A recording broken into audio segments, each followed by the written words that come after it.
Hello friends, welcome to film talkies. Last எபிசோட்ல ஒரு 17 வயசு பொண்ணு டேட்டிங் ஆப் மூலியமா யார் கூடயே பேசி பழகி அவனை நேர்ல மீட் பண்ணலான்னு போன இடத்துல அவன் அந்த பொண்ணை கிட்னாப் பண்ணிடுறான். அந்த பொண்ணு எமர்ஜென்சி ஹெல்ப் லைனுக்கு கால் பண்ணி நம்ம ஹீரோயின் கங்ஜோ கிட்ட தன்னை காப்பாத்த சொல்லி ஹெல்ப் கேட்கறான். கங்ஜோ கூட சேர்ந்து வேலை பார்க்கறதுல விருப்பமே இல்லைனாலும் ஹீரோவான டிடெக்டிவ் மோஜின் அந்த பொண்ணோட உயிரை காப்பாற்றணும் அப்படின்றதுக்காக அந்த பொண்ணை காப்பாத்துறதுக்காகவும் போறாரு. ஆரம்பத்துல அவன் ஒரு சாதாரண கிட்னாப்பர் தான் அப்படின்னு இவங்க நினைச்சிருந்தாலும் அங்க கேட்கிற சத்தத்தை மட்டுமே வச்சு அவன் ஒரு சாதாரண கிட்னாப்பர் கிடையாது, அவன் ஒரு சீரியல் கில்லர் அப்படிங்கறத கங்ஜோ கண்டுபிடிக்கிறாங்க. அது மட்டும் இல்ல, அவங்க அங்க கேக்குற சத்தத்தையும் அந்த பொண்ணு நான் கலர் கலரா எதையோ பார்த்தேன்னு சொன்ன அந்த க்ளூவையும் மட்டுமே வச்சு அவன் அந்த பொண்ணை பார்பர் ஷாப்ல தான் வச்சிருக்கான் அப்படிங்கிற விஷயத்தையும் கண்டுபிடிச்சு டிடெக்டிவ் மோஜின் கிட்ட இன்ஃபார்ம் பண்றாங்க. எனக்கு ஸ்டார்டிங்ல புரியவே இல்லை, இவங்க எப்படி ஏதோ சுத்துற சத்தத்தையும் கலர் கலரா பார்த்தேன்னு சொன்னதை வச்சு எப்படி பார்பர் ஷாப்னு கண்டுபிடிச்சாங்க. டாக்டருக்கு வக்கீலுக்கு எல்லாம் லோகோ இருக்கிற மாதிரி பார்பர் ஷாப்புக்கும் ஏதாவது லோகோ இருக்குமா என்னன்னு தெரியல. நான் இது வரைக்கும் அந்த மாதிரி எதுவும் பார்த்ததே இல்லை. அதனால கூகுள் கிட்ட நான் போய் கேட்டேன், இந்த மாதிரி பார்பர் ஷாப்க்கு ஏதாவது லோகோ இருக்கான்னு கேட்டப்பதான் ஒரு விஷயம் எனக்கு தெரிய வந்துச்சு. அதாவது இப்ப அந்த மாதிரி எதுவும் யூஸ் பண்றது இல்ல. ஹிஸ்டாரிக்கல் பீரியட்ல பார்பர் ஷாப்னு ஒன்னு இருந்திருக்கு. அதுல ஹேர் கட் பண்றது மட்டும் கிடையாது, இந்த நர்சிங் ஹோம் மாதிரி ட்ரீட்மெண்ட் பாக்குற வேலையும் சேர்த்தே பார்த்து இருந்திருக்காங்க. அப்போ இந்த மாதிரி ஒரு லோகோவா அவங்க யூஸ் பண்ணிருக்காங்க. பைப் மாதிரி உருண்டையா ஒன்னும் சுத்திக்கிட்டே இருக்கும். அதுல 3 கலர்ல கோடு போட்டிருப்பாங்க. சிகப்பு கலர், வெள்ளை கலர், நீல கலர், இந்த 3 கலர்ல கோடு போட்டிருந்திருப்பாங்க. மெயினா அங்க ட்ரீட்மெண்ட் பாக்குற வேலை தான் பார்த்திருப்பாங்க போல இருக்கு. அதுக்காக தான் இந்த 3 கலர். சிகப்பு கலர்னா பிளட் மென்ஷன் பண்றதுக்கு, ஒயிட் கலர்னா பேண்டேஜ் மென்ஷன் பண்றது, ப்ளூ கலர் அப்படின்னா நம்மளோட நரம்பு மென்ஷன் பண்றதுக்காக இந்த மாதிரி கலர் காம்பினேஷன்ல வச்சிருந்திருக்காங்க. அதுக்கப்புறம் இப்ப பிரசன்ட்ல தான் நர்சிங் ஹோம் தனியா, முடி வெட்டுற கடை தனியா அப்படின்னு சொல்லி பிரிஞ்சிருந்திருக்கு. நம்ம ஊர்ல அந்த மாதிரி எதுவும் இந்த லோகோவை யூஸ் பண்ணி நான் பார்த்ததே கிடையாது. ஆனா அவங்க ஊர்ல இந்த மாதிரி லோகோவை இப்பவும் யூஸ் பண்ணுவாங்க போல இருக்கு. அதை வச்சுதான் அவங்க அந்த பைப்பு சுத்துற சத்தத்தையும் அந்த பொண்ணு கலர் கலரா பார்த்தேன்னு சொன்னதையும் வச்சு அது பார்பர் ஷாப் தான் அப்படின்ற மாதிரி கங்ஜோ கண்டுபிடிச்சு சொல்லி இருந்திருப்பாங்க. அதுக்கப்புறம் டிடெக்டிவ் மோஜின் அந்த பார்பர் ஷாப்பையும் கண்டுபிடிச்சு அந்த இடத்துக்கு போய் கதவு பூட்டி இருக்கிற கதவை உடைச்சிட்டு இருக்காரு. அங்க அந்த கில்லர் அந்த பொண்ணை சுத்தியலால அடிக்கிறான். ஆனா அந்த பொண்ணு கான்சியஸ்ல இருந்ததுனால டக்குன்னு அவ தலையை நகர்த்திட்டதுனால அடி அவ தலைமையில படாம கீழே தரையில விழுந்ததுனால அவ கொஞ்சம் தப்பிச்சுட்டா. கொஞ்ச நேரத்துக்கு அவங்கிட்ட போராடிட்டு இருக்கா. அங்க இங்க அவங்கிட்ட இருந்து தப்பிச்சு நகர்ந்து நகர்ந்து போய்கிட்டே இருக்காளா. இப்படி இந்த பொண்ணு அந்த கில்லர் கிட்ட போராடினதுல ஹீரோக்கு கொஞ்சம் டைம் கிடைக்குது. அவ எந்த இடத்துல இருக்கா அப்படின்றத தேடுறதுல. ஆனாலும் அந்த கில்லர் ஒரு கட்டத்துல அந்த பொண்ணை புடிச்சு லாக் பண்ணிடுறான். அவளை புடிச்சு அடிச்சு சுத்தியில எடுத்து அவ மண்டையில திரும்பவும் அடிக்கலாம்னு சொல்லிட்டு கரெக்டா கையை ஓங்குற சமயம் ஹீரோ அந்த இடத்துக்கு வந்து அவனுக்கு ஒரு உதையை விட்டு புடிச்சு தள்ளி விட்டுட்டு அந்த பொண்ணை காப்பாத்துறாரு. அதுக்கப்புறம் அந்த கில்லருக்கும் இந்த டிடெக்டிவ் மோஜினுக்கும் பயங்கரமா ஃபைட் நடக்குது. டிடெக்டிவ் மோஜினுக்கு அந்த பொண்ணை பார்க்கும் போதெல்லாம் சாகிறதுக்கு முன்னாடி இவரோட ஒய்ஃப் அந்த கில்லர் கிட்ட மாட்டிக்கிட்டு எப்படி இருந்திருப்பா அப்படிங்கிற எண்ணம் தான் இவருக்கு வருதா. அதனால இந்த கில்லரை தன் ஒய்ஃபை கொண்ட கொலகாரன் அப்படின்ற மாதிரி தான் அவர் யோசிக்கிறாரு. அதனால வெறித்தனமா அவனை போட்டு அடிச்சுக்கிட்டு இருக்காரு. போட்டு அவனை ஒரு இடத்துல லாக் பண்ணி வச்சுட்டு உடனே இந்த பில்டிங்கை விட்டு எஸ்கேப் ஆகி வெளியே போ, அங்க போலீஸ் இருப்பாங்க, ஓடி போயிரு அப்படின்ற மாதிரி அந்த பொண்ணு கிட்ட சொல்றாங்க. இந்த பொண்ணு அங்க இருந்து எஸ்கேப் ஆகி போயிடுறா. இங்க நடக்கிற விஷயம் எல்லாமே வெறும் சத்தமா மட்டுமே அங்க கங்ஜோக்கு கேட்டுக்கிட்டு இருக்கா. ஹெவியா 2 பேத்துக்குள்ள ஃபைட் நடக்குதுன்னு மட்டும் தெரியுது. ஆனா யார் அடிக்கிறாங்கன்றது தெரியவே இல்ல. இங்க இந்த பொண்ணு அந்த பில்டிங்கை விட்டு எஸ்கேப் ஆகி வெளியே வந்தவ ரோட்டை பார்த்ததும் தப்பிச்சா போதும் அப்படின்ற மாதிரி தலை தெறிக்க ஓடிட்டு இருக்கா. அப்படி ஓடிட்டு இருக்கும்போது சரட்டுன்னு சைட்ல இருந்து யாரோ வந்து அந்த பொண்ணை இழுத்துக்கிட்டு அந்த பக்கம் போற மாதிரி இருக்கு. யாரோ மறுபடியும் அந்த பொண்ணை கிட்னாப் பண்ணிட்டாங்கன்னு பார்த்தா போலீஸ் தான் வந்து அந்த பொண்ணை தூக்கிருக்காங்க. ஆனா அவ அப்படிதான் யாரோ நம்மள தூக்கிட்டாங்க அப்படின்னு நினைச்சுதான் அவ பதறி போய் கத்திக்கிட்டு இருக்கா. இல்லமா பயப்படாத, நாங்க போலீஸ் தான் அப்படின்னு சொல்லி அவளை கொஞ்சம் சமாதானப்படுத்துறாங்க. அங்க அந்த பைத்தியக்காரன் சுத்தியில வச்சுக்கிட்டு அந்த போலீஸ் ஆபீசர் அட்டாக் பண்றான். அவர் போய் காப்பாத்துங்க அப்படின்ற மாதிரி இவ அழுதுகிட்டே சொல்றா. உடனே இவங்களும் அங்க இருந்து டிடெக்டிவ் மோஜின் இருக்க அந்த பில்டிங்க்கு தான் போறாங்க. அங்க டிடெக்டிவ் மோஜினுக்கோ அந்த சீரியல் கில்லரை பாக்குறதுக்கு ஒய்ஃபை கொண்டு அந்த கொலகாரம் மாதிரியே தெரியறதுனால வெறி கொண்டு அடிச்சுக்கிட்டு இருக்காரு. அவனை புடிச்சு அடிச்சு பாத் டப்புக்குள்ள முக்கினதுக்கு அப்புறம் அவனோட பேக் வந்து ஓபன் பண்ணி பாக்குறாரு. அதுக்குள்ள பொண்ணுங்களோட பொருட்களா இருக்குது. நிறைய பர்ஸ், அவங்களோட அக்சசரிஸ்னு ஏகப்பட்டது இருக்கு. அதை பார்த்தாலே தெரியுது அவன் நிறைய பொண்ணுங்களை இந்த மாதிரி தான் அடிச்சு கொண்டிருக்கான்னு சொல்லி. அதை பார்த்ததும் செம்ம கோவம் வருது. அவனோட சுத்தியிலே எடுத்துக்கிட்டு அவனை அடிக்கலான்னு சொல்லிட்டு கை வாங்குறாங்க. உன்ன மாதிரி ஒருத்தன்லாம் இனிமே உயிரோடு இருக்கவே கூடாதுடா, போய் சேருடா அப்படின்ற மாதிரி சொல்லிட்டு இவர் கையை வாங்குறாரு. அந்த பக்கம் கங்ஜோ கத்திக்கிட்டு இருக்காங்க, வேண்டாம் டிடெக்டிவ் அந்த மாதிரி பண்ணாதீங்க, அவனை நீங்க கொன்னுடாதீங்க அப்படின்ற மாதிரி கத்திக்கிட்டு இருக்காங்க.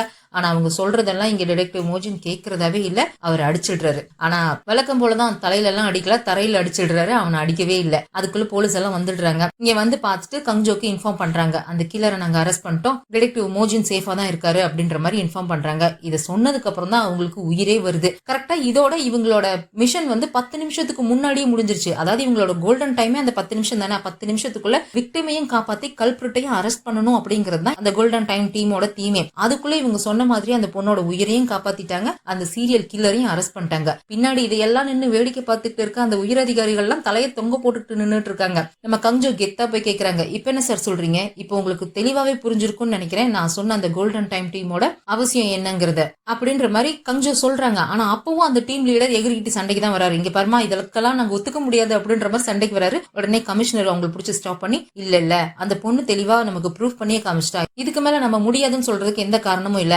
ஆனாலும் உனக்கு நான் 6 மாசம் மட்டும் தான் டைம் கொடுப்பேன். அந்த 6 மாசத்துக்குள்ள இந்த கோல்டன் டைம் டீமோட அவசியத்தை எங்களுக்கு நீ ப்ரூவ் பண்ணி ஆகணும். உனக்கு தேவையான டீம் மெம்பர்ஸ் நீயே செலக்ட் பண்ணிக்கோ அப்படின்ற மாதிரி அந்த கமிஷனர் பர்மிஷன் கொடுத்துட்டு போயிடுறாரு. இங்க அந்த கிரைம் ஸ்பாட்ல இருக்கிற மத்த போலீஸ் ஆபீசர்ஸ் எல்லாம் ஹீரோயின் கங்ஜோவை பத்தி பாராட்டி தள்ளிட்டு இருக்காங்க. அந்த பொண்ணு செம்ம டேலண்ட் இல்ல, எப்படிதான் இந்த இடத்த கரெக்டா கண்டுபிடிச்சாலோ அப்படின்ற மாதிரி பேசிக்கிட்டு போயிட்டு இருக்காங்களா. அங்க இருந்து கிளம்பி போகும்போது அந்த விக்டிம் பொண்ணோட போன் கீழே கிடக்குது. அந்த போன் டிடெக்டிவ் மோஜினோட கால்ல தட்டுப்படுது. அந்த போனை எடுத்து பார்க்கும்போது இவருக்கு ஒரு விஷயம் தெரியுது. ஆரம்பத்துல இருந்து இந்த விக்டிம் பொண்ணு நம்ம கங்ஜோ கூட கால்ல கனெக்ட் ஆகி தான் இருந்திருக்கா.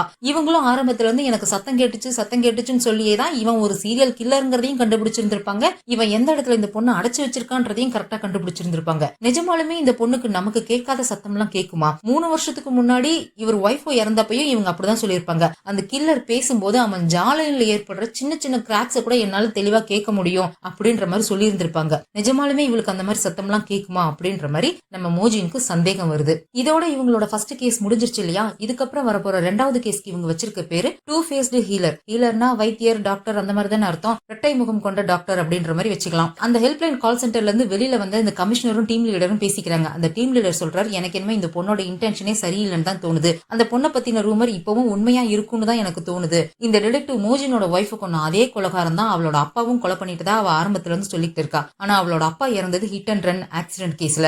இந்த பொண்ணு இந்த மாதிரி சொல்லிட்டு இருக்கா. அந்த கொலைகாரங்கிட்ட இவ பணத்தை வாங்கிட்டு பொய் சாட்சி சொல்றதா எல்லாரும் சொன்னாங்க. அது உண்மையா இருக்குன்னு தான் தோணுது. ஆனா இவ என்னமோ இப்படி இங்க வந்து என்ன பண்ணிட்டு இருக்கா, ஏன் இதெல்லாம் பண்றான்றது தெரியல அப்படின்ற மாதிரி அந்த டீம் லீடர் சொல்றாரு. அதுக்கு அந்த கமிஷனர் இருந்துட்டு அது என்ன ஏதுங்கறத கொஞ்சம் கண்டுபிடி. அவ எதுக்காக இந்த போலீஸ் ஸ்டேஷனுக்கு வந்தா, எதுக்காக இந்த கோல்டன் டைம் டீம் அப்படிங்கிற ஒரு டீமை உருவாக்கணும்னு நினைக்கிறான்றத கண்டுபிடி அப்படின்ற மாதிரி அந்த கமிஷனர் சொல்லிட்டு போயிடுறாரு. இப்போ இந்த சீரியல் கில்லர் அரெஸ்ட் பண்ணிட்டாங்க இல்லையா? என்ன இருந்தாலும் வயலண்ட் கிரைம் யூனிட்டோட டீம் லீடர் இவர் தான் இல்லையா? அதனால அந்த கில்லர் அரெஸ்ட் பண்ணதுக்காக பிரஸ் பீப்புள் முன்னாடி இவர் தான் பேட்டி கொடுத்துட்டு இருக்காரு. எல்லாரும் இவர்கிட்ட தான் கேள்வி கேட்டுட்டு இருக்காங்க. ஆனா அந்த சமயத்துல அப்பதான் நம்ம டிடெக்டிவ் மோஜின் கார்ல வந்து இறங்குறாரு. அவரை பார்த்தோன்னே எல்லா பிரஸ் பீப்புளும் குடுகுடுன்னு அவர்கிட்ட ஓடி போய் சார் சொல்லுங்க என்ன நடந்துச்சு அப்படின்ற மாதிரி கேட்டுக்கிட்டு இருக்காங்களா. 10 நிமிஷத்துல சூப்பர் ஹீரோ ஆனது இவனா தான் இருப்பான் அப்படின்ற மாதிரி அந்த டீம் லீடர் வாய்க்குள்ள முனையிட்டே அங்க இருந்து போறாரு. ஆனா நம்ம டிடெக்டிவ் மோஜின் பிரஸ் பீப்புள்ஸ் யாருக்கும் எந்த பதிலும் சொல்ல அவங்க எல்லாம் தட்டி விட்டுட்டு அவர் பாட்டுக்கு சரசரன்னு வேகமா உள்ள வராரு. இவர் வர்றதை பார்த்தோன்னா அவரோட ஃப்ரெண்ட் தேசிக் கூட ஓடி வந்து டே சூப்பரா அன்னைக்கு அப்படி பண்ணிட்டு இப்படி பண்ணிட்டு ஆஹா ஓகோன்ற மாதிரி பாராட்டிக்கிட்டு இருக்காங்க. ஆனா இவரோட மூஞ்சி உருன்னே இருக்குது.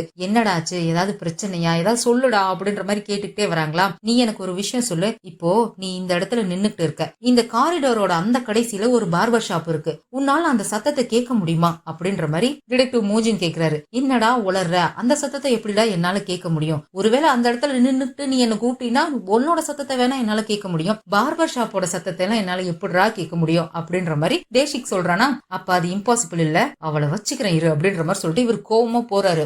என்ன சொல்றான் இவன், மறுபடியும் அந்த பிள்ளை ஏதாவது பிரச்சனை பண்ணிருச்சா அப்படின்ற மாதிரி தேசிக் சொல்லிட்டு இருக்கும்போது இன்னொரு போலீஸ் ஆபீசர் வேகமா ஓடி வந்து டிடெக்டிவ் மோஜின் எங்க போறாரு, கங்ஜோவை பாக்குறதுக்காக போறாரா, இந்த தடவை பாவம் அவர் எந்த பிரச்சனையிலையும் மாட்டிக்க கூடாது அப்படின்ற மாதிரி வருத்தப்பட்டு சொல்றாரு. ஏன் என்னாச்சு, ஏன் அப்படி சொல்றீங்க அப்படின்ற மாதிரி தேசிக் ஷாக் ஆகி போய் கேட்டுட்டு இருக்கான். இங்க டிடெக்டிவ் மோஜின் நேரா அந்த ஹெல்ப்லைன் சென்டருக்கு தான் வராரு. நம்ம கங்ஜோவை தேடிட்டு தான், எங்க அந்த பொண்ணு அப்படின்ற மாதிரி கேக்குறாங்களா. அவங்க விக்டிமை பாக்குறதுக்காக ஹாஸ்பிட்டலுக்கு போயிருக்காங்க அப்படின்ற மாதிரி சொல்றாங்க. அங்க ஹாஸ்பிட்டல்ல நம்ம கங்ஜோ அந்த பொண்ணை பாக்குறதுக்காக தான் வந்திருக்காங்க. அவளுக்கு அம்மா மட்டும்தான் இருப்பாங்க போல இருக்கு. 2 பேரும் ரொம்ப எமோஷனலா பேசி இவளுக்கு தேங்க்ஸ் சொல்லிட்டு இருக்காங்க. அவங்க கிட்ட பேசிட்டு கொஞ்ச நேரம் ஆறுதல் சொல்லிட்டு அங்க இருந்து கிளம்பி வராங்க. கிளம்பலான்னு சொல்லிட்டு லிப்ட ஓபன் பண்ணா உள்ள இருந்து நம்ம டிடெக்டிவ் மோஜின் வெளியே வராரு. இங்க எதுக்காக வந்தீங்க, அந்த பொண்ணை பாக்குறதுக்காக வந்தீங்களா அப்படின்னு கேட்டா, இல்ல நான் உன்னை பாக்குறதுக்காக தான் வந்தேன் வா அப்படின்னு சொல்லிட்டு அவளை தரன்னு எங்கே இழுத்துட்டு போறாரு. எப்படி அந்த சீரியல் கில்லர் அந்த பார்பர் ஷாப்ல தான் மறைஞ்சிருக்கான்ற விஷயத்தை நீ கண்டுபிடிச்ச? அதுக்கு முன்னாடி அந்த கில்லர் அந்த டே கேர் சென்டர்ல தான் இருக்கணும்னு நினைச்சு நான் அங்க தேடி போய்கிட்டு இருக்கும்போது எதுக்காக என்கிட்ட எல்இடி சைன் போர்டு இருக்கான்ற விஷயத்த கேட்ட? எப்படி நீ இதெல்லாம் கண்டுபிடிச்ச, எனக்கு உண்மையை சொல்லு அப்படின்ற மாதிரி டிடெக்டிவ் மோஜின் கேக்குறாரு. இதுக்கான பதில நான் 3 வருஷத்துக்கு முன்னாடியே சொல்லிட்டேன் என் காதுகளால அப்படின்ற மாதிரி இவங்க ஆரம்பிக்கும் போதே, அம்மா தாயே தயவு செஞ்சு உன்னோட அந்த கிறுக்குத்தனமான கதையெல்லாம் நிறுத்திடு, என்னால அதை கேட்க முடியும் இதை கேட்க முடியும், நீ ஏதாவது சொன்னேன்னு வச்சுக்க அவ்வளவுதான் பாத்துக்க அப்படின்ற மாதிரி இவரு கங்ஜோவை நம்புறதுக்கு தயாராவே இல்ல. யாராலையும் கேட்க முடியாத சத்தத்தை இவங்களால கேட்க முடியுமா, இதெல்லாம் நம்புற மாதிரியா இருக்கு அப்படின்ற மாதிரி சொல்லிட்டு இருக்கும் போதே இவரோட ஃப்ரெண்டு தேசிக் கிட்ட இருந்து கால் வருது. டே மச்சான், அந்த பொண்ணு எந்த கதையாவது சொன்னானோ அதை தயவு செஞ்சு நம்பிராத, அவ சொல்றது எல்லாமே பொய்யே, ஏன்னா இப்பதான் நான் அவளை பத்தி விசாரிச்சேன். இந்த சீரியல் கில்லர் மறைஞ்சிருக்கிற இடத்தை இவ எதர்ச்சியாவோ இல்ல சத்தத்தை கேட்டோ ஒன்னும் கண்டுபிடிக்கல. அதுக்கு முன்னாடியே அவனை பத்தின கேஸ முழுசா அவ விசாரிச்சிருந்திருக்கா. அது மட்டும் இல்ல, கண்டிப்பா அதை வச்சுதான் அவன் கிட்னாப்பர் கிடையாது சீரியல் கில்லர்ங்கிறதையும் அவன் கண்டுபிடிச்சிருக்கணும். அவ ஏதோ போய் சொல்றாடா, நம்பிராத அப்படின்ற மாதிரி அந்த ஃப்ரெண்ட் அங்க வார்ன் பண்ணிட்டு இருக்கான். ஏற்கனவே நம்ம மோஜின் அவளை நம்பவே இல்ல சுத்தமா. இப்படி ஒரு இன்ஃபர்மேஷனை ஃப்ரெண்டு சொல்லவும் இதுக்கப்புறம் எப்படி நம்புவாரு? கங்ஜோவா ஒரு பொய்க்காரி, ஃப்ராடு அப்படின்ற மாதிரி நினைச்சிட்டு அவளை புடிச்சு மட்டமா திட்டுறாரு. என்ன சொன்னாலும் கேட்கறதுக்கு தயாராவே இல்ல. நீ என் ஒய்ஃப்க்கு செஞ்ச துரோகத்துக்கு என்ன நினைச்சோ, என் பையனை நினைச்சோ கொஞ்சோண்டு வருத்தமாவது இருந்துச்சுன்னு வச்சுக்கோ, தயவு செஞ்சு இந்த கோல்டன் டைம் டீம் அப்படிங்கறதெல்லாம் மறந்துட்டு இந்த இடத்த விட்டு மூட்டை கட்டிட்டு எங்கேயாவது போயிடு. எனக்கு உன் அப்பாவை நினைச்சாதான் ரொம்ப கவலையா இருக்கு. பாவம் அவரு கிட்டன் ரன் ஆக்சிடென்ட் கேஸ்ல செத்தவரோட மரணத்தை பிடிச்சி அசிங்கமா கேவலப்படுத்தி உன்னோட சுயநலத்துக்காக அதை யூஸ் பண்ணிக்கிறிய, நீ எல்லாம் என்ன பொண்ணு அப்படின்ற மாதிரி பிடிச்சி அசிங்கமா திட்டி விட்டுட்டு போயிடுறாரு. இங்க பாவம் நின்று அழுதுகிட்டே இருக்காங்க, நம்மள யாருமே நம்ப மாட்டேங்கிறாங்களே அப்படின்னு சொல்லிட்டு. அதுக்கப்புறம் அவரோட ஃப்ரெண்டு தேசிக்க பார்த்து நடந்த விஷயம் எல்லாத்தையுமே அவர்கிட்ட சொல்லிட்டு இருக்காரு. ஒரு ரெஸ்டாரண்ட்ல உட்காந்துதான் 2 பேரும் பேசிக்கிட்டு இருக்காங்க. தேசிக்குமே ஆரம்பத்துல கங்ஜோவை பத்தி தப்பா தான் சொல்லிட்டு இருக்கான். அவ போய் சொல்றா, ஃப்ராடு பண்றா, ஏமாத்துறா, அவளை நம்ப கூடாது அப்படின்ற மாதிரி தான் சொல்றான். அதுக்கப்புறம் இப்ப இந்த மாதிரி மாத்தியே சொல்றான். ஒருவேளை அவ சொல்றதெல்லாம் உண்மையா இருக்குமோ? நான் ஒரு டாக்குமெண்ட்ரியில பாத்திருக்கேன். நம்ம உடம்புல ஏதாவது ஒரு ஆர்கன் டேமேஜ் ஆயிடுச்சு, ப்ராப்ளம் வந்துருச்சு அப்படின்னா நம்ம உடம்பு ஆட்டோமேட்டிக்கா இன்னொரு ஆர்கனுக்கு எக்ஸ்ட்ரா பவரை கொடுக்குமா, சூப்பர் நேச்சுரல் பவர் மாதிரி. அந்த மாதிரி அவளுக்கு ஏதாவது சூப்பர் பவர் கிடைச்சிருக்குமோ அப்படின்ற மாதிரி சொல்றானா. ஜோக் பண்றதுக்கு நேரமாடா இது அப்படின்ற மாதிரி டிடெக்டிவ் மோஜின் பிடிச்சி திட்டி விட்டுட்டு அங்க இருந்து எந்திரிச்சு போயிடுறாரு. இங்க நம்ம கம்ஜோ ரொம்ப சோகமா வீட்டுக்கு வராங்க. ஆக்சுவலா டிடெக்டிவ் மோஜின் அவரோட ஒய்ஃபை கொண்ட கொலகாரன்னு சொல்லிட்டு அந்த டாங் அப்படின்ற பவுன்சரை தான் தேடி கலைஞ்சிட்டு இருக்காரு இல்லையா. ஆனா உண்மையான கில்லர் வேற எவனோ ஒருத்தன்னு சொல்லி நம்ம கங்ஜோக்கு தான் நல்லா தெரியுமே. அதனால அவன் சம்பந்தப்பட்ட டீடைல்ஸா நிறைய கலெக்ட் பண்ணி வச்சிருக்காங்க. அவன் ஒரு இரும்பு குண்டை வச்சுதானே அந்த பொண்ணை அடிச்சு கொலை பண்ணான். அதே மாதிரி இருக்கக்கூடிய சிமிலரான கேசஸ பத்தி நிறைய அதை பத்தி விசாரிச்சு நோட்ஸ் எடுத்து வச்சிருக்காங்க. அப்படிதான் இந்த ஹேமர் கில்லரை பத்தியுமே அவங்க விசாரிச்சு வச்சிருந்திருக்காங்க. அதனாலதான் இவங்களுக்கு அவனை பத்தி தெரிஞ்சிருக்குது. அது மட்டும் இல்ல, இவங்க கடைசியா டிடெக்டிவ் மோஜினோட ஒய்ஃப் கிட்ட கால் சென்டர் மூலமா பேசியிருப்பாங்க இல்லையா போன்ல, அந்த போன் ரெக்கார்டு கூட இன்னமும் வச்சிருக்காங்க. அதுல அந்த கில்லர் பேசின வாய்ஸ் அவங்க திரும்ப திரும்ப கேட்டுக்கிட்டு இருக்காங்க. நம்ம பேசும்போது நம்ம ஜாலைன் மூவ் ஆகுறதுனால தானே வார்த்தை வெளியே உச்சரிப்பு வருது. அப்படி மூவ் ஆகும் போது அந்த ஜாலைன்ல ஏற்படுற அந்த சின்ன சின்ன உராய்வு சத்தத்தை கூட அவங்களுக்கு தெளிவா கேட்கற மாதிரி காமிக்கிறாங்க. பல்லும் உரசிக்கிட்டா எப்படி சத்தம் கேட்கும், அந்த மாதிரி சத்தம் அவங்களுக்கு அதுல நல்லாவே தெளிவா மைன்யூட்டா கேக்குது. அதெல்லாம் திரும்ப திரும்ப போட்டு கேட்டு பார்த்துட்டு அவங்க அப்பாவோட போட்டோ முன்னாடி இருக்கு. அவங்க அப்பா கிட்ட ப்ராமிஸ் பண்ணிக்கிட்டு இருக்காங்க, கண்டிப்பா உங்களுக்கு ஒண்ணு அந்த கொலைகாரனை நான் கண்டுபிடிப்பேன், அவனுக்கு நான் தண்டனை வாங்கி கொடுப்பேன் அப்படின்ற மாதிரி சொல்லிட்டு இருக்காங்க. அவங்க அப்பா யாருன்னு தெரியுதா? நம்ம குட் டிடெக்டிவ்ல வந்தார் இல்லையா, போலீஸ் சீஃப், அவர் தான். ஆனா அந்த சீரீஸ் தான் தூக்கிட்டாங்க காப்பிரைட் கொடுத்து. நிறைய பேர் இன்னமும் கூட கேட்டுக்கிட்டே இருக்கீங்க குட் டிடெக்டிவ் சீரிஸ் என்னாச்சு அப்படின்னு சொல்லிட்டு. இன்னும் கொஞ்ச நாள் போகட்டும், அதுக்கப்புறம் ஒரே வீடியோவா ஃபுல் எபிசோடையும் நான் அப்லோட் பண்ண ட்ரை பண்றேன். இங்க டிடெக்டிவ் மோஜின்மே இதை பத்தி தான் யோசிச்சுட்டு இருக்காரு. ஹீரோயின் சொல்லிருப்பாங்க இல்லையா, எனக்கு இந்த மாதிரி மைன்யூட்டான சத்தத்தை கூட கேட்க முடியும்னு சொல்லி. அவங்க சொன்னதையும் யோசிச்சு பாக்குறாங்க, அவரோட ஃப்ரெண்டு சொன்னதையும் யோசிச்சு பாக்குறாங்க. ஒருவேளை சூப்பர் பவர் இருக்குமோ அப்படின்னு சொல்லிட்டு அவருக்கு ஒரு நிமிஷம் ஆசோலேஷனாவே இருக்கு. நம்ம கங்ஜோவை நம்பலாமா வேணாமான்னு சொல்லி யோசனையா இருந்தாலும் இல்ல நம்ப கூடாது அப்படின்ற மாதிரி தான் முடிவு பண்ணிட்டு போறாரு. நேரா ஹாஸ்பிட்டலுக்கு தான் போறாரு. அவரோட பையன் ஹாஸ்பிட்டல்ல இருக்காங்க போல இருக்கு. இவரோட ஒய்ஃப் சாகும்போது அந்த கில்லர் கிட்ட சொல்லிருப்பாங்க இல்லையா, என்னோட குழந்தை வீட்டுல தனியா இருக்குன்னு சொல்லிட்டு. இவங்களுக்கு ஒரு பையன் இருக்கான் போல இருக்கு. அந்த பையன் இப்ப ஹாஸ்பிட்டல்ல இருக்கான். அவனுக்கு என்ன பிரச்சனைன்னு தெரியல, தலையில கேப் எல்லாம் போட்டிருக்கான். அவன் இருக்க வார்டுல இருக்க மத்த குழந்தைங்களும் கூட கேப் போட்டிருக்காங்க. ஒருவேளை கேன்சர் பேஷண்டா என்னன்றது தெரியல, அதை பத்தி எதுவும் சொல்லவே இல்ல. அவன் அங்க டிவியில நம்ம டிடெக்டிவ் மோஜின் அந்த கில்லர் அரெஸ்ட் பண்ண நியூஸை தான் பாத்துட்டு இருக்கான். அவங்க அப்பா வந்தது ரொம்ப சந்தோஷமா அதை பத்தி தான் கேட்கறான். ஆனா ஏன்பா உங்களுக்கு அடிபட்டு இருக்கு அப்படின்னு சொல்லி கேட்கறானா. சண்டையில நமக்கு அடிபடுறது சகஜம் தானப்பா அப்படின்ற மாதிரி நம்ம மோஜினும் சொல்லிட்டு இருக்காரு. அந்த சமயத்துல தேசிக் கிட்ட இருந்து கால் வருது. டே, இந்த ஹச்ஆர் டிபார்ட்மெண்ட்ல இருந்து எனக்கு கால் பண்ணாங்கடா, நம்ம 2 பேத்தையும் அந்த கோல்டன் டைம் டீமுக்கு டிரான்ஸ்ஃபர் பண்ணிட்டாங்கடா அப்படின்ற மாதிரி ரொம்ப கோவமா அந்த பக்கம் கத்திக்கிட்டு இருக்காரு. இதை கேட்டு டிடெக்டிவ் மோஜினுமே ஷாக் ஆயிடுறாரு. ஆனா அதே சமயம் இங்க கங்ஜோ கோல்டன் டைம் டீமுக்கான ஆட்களை செலக்ட் பண்ணிட்டு இருக்காங்க. இந்த கோல்டன் டைம் டீமுக்கு கங்ஜோ தான் டீம் லீடரா இருக்க போறாங்க. அவர் பக்கத்துல ஒருத்தர் உட்கார்ந்து இருக்காரு இல்லையா, அவருக்கு பேரு சாங். அவங்க தான் கங்ஜோக்கு அசிஸ்டன்டா இருக்க போறாரு. ஆக்சுவலா இந்த கோல்டன் டைம் டீம்ல இந்த கால் சென்டரை சேர்ந்த ஆபீசர்ஸும் வயலண்ட் கிரைம் சேர்ந்த டிடெக்டிவ்ஸும் கம்பைன் பண்ணி தான் வேலை பார்க்க போறாங்க. வயலண்ட் கிரைம் சேர்ந்த டிடெக்டிவ்ஸா நம்ம டிடெக்டிவ் மோஜினையும் அவரோட ஃப்ரெண்டு தேசிக்கையும் செலக்ட் பண்ணியாச்சு. இப்ப கால் சென்டர்ல இருந்து ஆட்களை செலக்ட் பண்ணோம் இல்லையா, அதுக்காக தான் ஓஹியான் அப்படின்ற ஒரு பையனை கூப்பிட்டு உட்கார வச்சு அவங்க கிட்ட பேசிக்கிட்டு இருக்காங்க. அவன் ஹேக்கிங் சூப்பரா பண்ணுவான் போல இருக்கு. ஆனா இவனுக்கு இந்த வேலையில ஜாயின் பண்றதுல விருப்பமே இல்ல. எனக்கு கிளஸ்ட்ரோபோபியா இருக்கு, க்ளோஸான ரூம்குள்ள உட்காந்து இந்த மாதிரி கால் சென்டர் வேலையெல்லாம் என்னால பார்க்க முடியாது எனக்கு அப்படின்ற மாதிரி தயங்கி தயங்கி இழுத்துட்டு இருக்கான். ஆனா இவன் பேசுற எதையும் கேட்கறதுக்கு நம்ம கங்ஜோ தயாராவே இல்ல. இவன் இந்த டீம்ல இருக்கான் அப்படின்னு அவங்க கன்ஃபார்மே பண்ணிட்டாங்க. அதனால அவன் மறுத்து பேசுறதுக்கு வாய்ப்பே கொடுக்க மாட்டேங்கிறாங்க. அதே சமயம் பார்க்குன்னு சொல்லி ஒரு பொண்ணையும் செலக்ட் பண்ணிருப்பாங்க போல இருக்கு. ஆனா அந்த பொண்ணு ரொம்ப போல்டா இருப்ப போல இருக்கு. கடகடன் உள்ள வரா, என்ன எதுக்காக கூப்பிட்டீங்கன்னு கேக்குறா. இந்த மாதிரி உனக்கு நிறைய லாங்குவேஜ் தெரிஞ்சிருக்கேமா, லாங்குவேஜ் ஸ்பெஷலிஸ்டா உன்னை டீம்ல ஜாயின் பண்ணிக்கிறோம். ஏன்னா நமக்கு கால் பண்றவங்க மேபி ஃபாரினர்ஸ் கூட யாராவது இருக்கலாம் இல்லையா அப்படின்ற மாதிரி சொல்லிட்டு இருக்காங்க. சாரி மேடம், எனக்கு உங்க டீம்ல ஜாயின் பண்றதுக்கு விருப்பம் இல்ல அப்படின்ற மாதிரி சொல்லிட்டு டக்குனு அவ எந்திரிச்சு போக பாக்குறா. இங்க பாரு, இந்த கோல்டன் டைம் டீம்ங்கிறது சாதாரண சர்வீஸ் சென்டர் மாதிரி கிடையாது. இது வேற மாதிரி வேலை பார்க்கணும். அது மட்டும் இல்லாம நீ உன் பேரண்ட்ஸ் இறந்ததுக்கு அப்புறம் உன் சிஸ்டர் கூடயும் உன் பாட்டி கூடயும் தான் தங்கி இருக்கேன்னு நான் கேள்விப்பட்டேன். உனக்கு இது ஒரு நல்ல ஆப்பர்ச்சுனிட்டியா இருக்கும். யோசிச்சுக்கோ, நாளைக்கு காலையில வரைக்கும் உனக்கு டைம் தரேன். நாளைக்கு காலையில வந்து இந்த டீம்ல ரிப்போர்ட் பண்ணு அப்படின்ற மாதிரி அவளுக்காவது ஒரு நாள் டைம் கொடுக்குறாங்க. ஆனா போகியன்ற பையனுக்கு அந்த டைம் கூட கொடுக்கல. நீ உடனே வந்து டீம்ல ரிப்போர்ட் பண்ணுப்பா அப்படின்ற மாதிரி சொல்லிட்டு எந்திரிச்சு போக பாக்குறாங்களா. Madam madam madam please madam, எனக்கு இந்த டீம்ல ஜாயின் பண்ண விருப்பம் இல்ல மேடம் அப்படின்ற மாதிரி தயங்கி தயங்கி இழுக்கிறானா. ஒருவேளை நீ இந்த கோல்டன் டைம் டீம்ல ஜாயின் பண்றதுக்கு விருப்பம் இல்லன்னு சொன்னீங்கன்னா உன்னை சிவில் சர்வீஸ்க்கு தான் மாத்துவாங்க, பரவாயில்லையா அப்படின்ற மாதிரி சொல்லிட்டு அவங்க பாட்டுக்கு போயிடுறாங்க. வேற ஆப்பர்ச்சுனிட்டியே இல்ல ஏன்னா இவன் டெஸ்க் ஜாப் எனக்கு விருப்பம் இல்லன்ற மாதிரி தான் சொல்லியிருந்தான். சிவில் சர்வீஸ்க்கு போனா சும்மா உட்காந்து மக்கள் கிட்ட டவுட் சொல்லிட்டு தான் இருக்கணும். இந்த டீம்ல இருக்கிற பரபரப்பு கூட அங்க இருக்காது. ஆனா இவன் சரியான நாட்டி பாயா இருப்பான் போல இருக்கு. அந்த பொண்ணு பாவம் ஒரு மாதிரி ஷாக்ல நின்னுட்டு இருக்கா, என்ன பண்றதுன்னு தெரியாம. அந்த பார்க்குன்ற பொண்ணு, இவன் போய் அந்த பொண்ணு கிட்ட கடலை போட்டுட்டு இருக்கான். ஆமா, உங்களுக்கு நிறைய லாங்குவேஜ் தெரியும்னு கேள்விப்பட்டனே, நீங்க ரொம்ப ஹாட்டா இருக்கீங்க அப்படின்னு ரஷ்யன்ல எப்படி சொல்றது அப்படின்ற மாதிரி கேட்டுட்டு இருக்கான். என் கண்ணை விட்டு எங்கேயாவது ஓடி போயிரு, இல்லன்னா உன் மேல மோலஸ்டேஷன் கேஸ் ஃபைல் பண்ணி உள்ள தூக்கி போட்டுருவேன் அப்படின்ற மாதிரி அந்த பொண்ணு மிரட்டுறா. ஐயோ ரொம்ப டெரரா இருப்பா போல இருக்கே அப்படின்ற மாதிரி சொல்லிட்டு அவன் அங்க இருந்து போயிடுறான். இங்க ஹீரோயின் வெளியே வந்தாங்க இல்லையா, நம்ம டிடெக்டிவ் மோஜின் கிட்ட இருந்து கால் வருது. யாரு கேட்டு நீ என்ன அந்த டீம்ல டிரான்ஸ்ஃபர் பண்ண, என்ன கேட்டியே, நீ என்ன கேட்காம உன்னைய இந்த வேலையெல்லாம் பார்க்க சொன்னது, அங்கேயே இரு, நான் உன்னை பாக்குறதுக்காக அங்கதான் வந்துட்டு இருக்கேன், அங்கேயே இரு அப்படின்ற மாதிரி போனை எடுத்ததுமே காய்ச்சி மூச்சுன்னு கத்துறாரு. நான் ரொம்ப பிஸியா இருக்கேன், என்ன பாக்குறதுக்கு இப்பெல்லாம் வராதிங்க. அது மட்டும் இல்லாம வேலையில நான் உங்களை விட சீனியர் கிட்ட எப்படி பேசணும்ன்ற பேசிக் மேனர்ஸ் கூட உங்களுக்கு எல்லாம் தெரியாதா? அப்புறம் உங்களோட வயலண்ட் கிரைம் யூனிட்லயே உங்களுக்கான டெஸ்க் நான் அரேஞ்ச் பண்ணிட்டேன், நீங்க போய் அங்க ரெஸ்ட் எடுங்க, வேலை வந்ததும் கூப்பிடுறேன் அப்படின்ற மாதிரி சொல்லிட்டு காலை கட் பண்ணிடுறாங்க. செம்ம கடுப்பா அவர் போய்கிட்டே இருக்கும் போது எதிர்த்தாப்புல தேசிக் வேக வேகமா ஓடி வரான். மச்சான் அங்க வந்து பாருடா, அவன் என்ன பண்ணி வச்சிருக்கான்னு பாருடா அப்படின்ற மாதிரி கத்திட்டு இருக்கான். அங்க போய் பார்த்தா இவங்களோட வயலண்ட் கிரைம் யூனிட்லயே இவங்களுக்குன்னு தனியா டெஸ்க் போட்டு மேல வந்து கோல்டன் டைம் டீம் அப்படின்னு சொல்லி நேம் போர்டு வேற வச்சிருக்காங்க. செம்ம கடுப்பாகுது நம்ம டிடெக்டிவ் மோஜினுக்கு. போய் அந்த போர்டை போட்டு அடிச்சுட்டு இருக்காரு. எரியிற நெருப்புல எண்ணெயை ஊத்துற மாதிரி அங்க இருக்கிற மத்த டிடெக்டிவ்ஸ் எல்லாம் வேற இவங்களை வெறுப்பேத்திட்டு இருக்காங்க.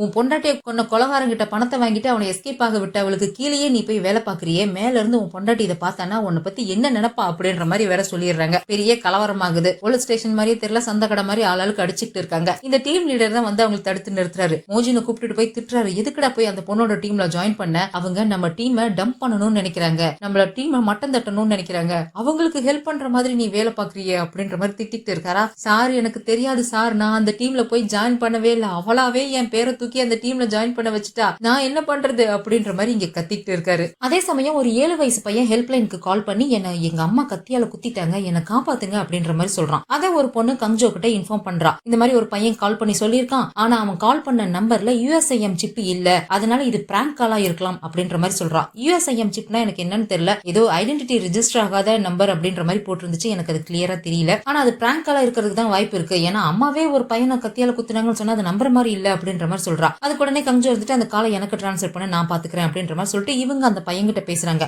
என்னப்பா உங்க அம்மா கத்தியால உன்னை குத்திட்டாங்களா அப்படின்னு கேட்டா அவன் ஆமான்ற மாதிரி மூச்சு வாங்கிட்டு பேச முடியாம பேசுறான். நிஜமாலுமே அவனுக்கு கத்தி குத்துப்பட்டிருக்கு, கையெல்லாம் ரத்தமா இருக்குது. உன் அம்மா எங்க அப்படின்னு கேட்டா எனக்கு தெரியல, எங்க அம்மா என்ன தேடிட்டு நடந்து போறாங்கன்ற சத்தம் மட்டும் தான் எனக்கு கேக்குது அப்படின்ற மாதிரி சொல்றானா. இவங்களும் மைன்யூட்டா கேட்டு பாக்குறாங்க. அவனோட அம்மா அங்க தேடிட்டு இருக்கிற நடந்து போற சத்தம் நம்ம கங்ஜோக்கு கேக்குது. அப்படியே கொலை வெறியில கையில கத்திய வச்சுட்டு அங்க இங்க தேடிட்டு இருக்காங்க. டே ஆரம் எங்கடா இருக்கா, ஒழுங்கா வந்துரு இல்லன்னா உனக்கு கொன்னுடுவேன் அப்படின்னு சொல்லிட்டு 1 2 3 நம்பர்லாம் எண்ணிட்டு இருக்கா. இதை கேட்கும் போது பிராங்க்னு யாராவது சொல்லுவாங்களா? இவ்வளவு நேரம் சைக்கோ மாதிரி அந்த பையனை தேடிட்டு இருந்தவ டக்குன்னு என்ன ஆச்சுன்னு தெரியல கத்திய கீழே போட்டுட்டு பையனை காணோன்னு ஒரு அம்மா பதறி போய் எப்படி தேடுவாங்க, அந்த மாதிரி ஆரம் எங்கடா போனேன்னு சொல்லி பதறிட்டே வீட்டை விட்டு வெளியே தேடிட்டே ஓடி போயிடுறா. உடனே இவங்க எமர்ஜென்சி அலாரம் ஆன் பண்ணி விட்டு கோட் 0 அப்படின்ற மாதிரி சொல்றாங்க. கோட் 0 அப்படின்னா எமர்ஜென்சி சிச்சுவேஷன், ஒரு உயிர் ஆபத்துல இருக்கு, உடனே காப்பாத்த போகணும் அப்படிங்கிறது தான். இந்த அனௌன்ஸ்மெண்ட் அங்க நம்ம டிடெக்டிவ் மோஜினும் தேசுக்கும் இருக்கிற அந்த டேபிளுக்குமே போகுது. அங்கேயுமே ஒரு சைரன் அலாரம் வச்சிருக்காங்க. அதை கேட்டதுமே மோஜினுக்குலாம் செம்ம கடுப்பாகுது. வாக்கி டாக்கி எடுத்துட்டு கத்துறாங்க. இங்க பாரு, ஒழுங்காய் முதல்ல என்னோட இடத்துக்கு வா, இங்க என் முன்னாடி வந்து நின்னு எதுக்காக எனக்கு இந்த மாதிரி பண்ண, எதுக்காக என்னை இந்த டீம்ல ஜாயின் பண்ணன்றத விளக்கம் சொல்லு, அதுக்கு முன்னாடி எனக்கு வேலை வைக்கிற வேலை எல்லாம் வச்சுக்காது அப்படின்ற மாதிரி புடிச்சு கத்துறாங்களா. இவங்க உடனே சிச்சுவேஷன் எக்ஸ்பிளைன் பண்றாங்க. ஒரு பையனோட உயிர் ஆபத்துல இருக்கு, அவனை முதல்ல காப்பாத்துங்க